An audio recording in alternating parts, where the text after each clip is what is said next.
যারা নদীর বন্দনা শুরু করেছেন তাদেরকে গ্রেফতার করতে হবে।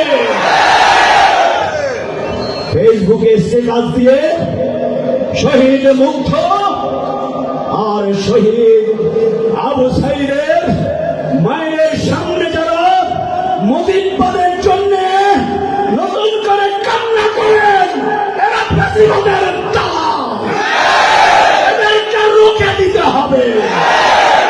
আসুন, নতুন বাংলাদেশ, সকল ধর্মের বাংলাদেশ, সকল মানুষের নিরাপত্তা, বেকারত্ব দূরীকরণ, একটি উন্নত বাংলাদেশ বিনির্মাণের জন্য আমরা আবার একটি স্লোগান দিতে চাই, একটি স্লোগান দিতে চাই। সবাইকে দেখা শেষ, সবাইকে দেখা শেষ, সবাইকে দেখা শেষ। ইসলামের বাংলাদেশ, কোরআনের বাংলাদেশ।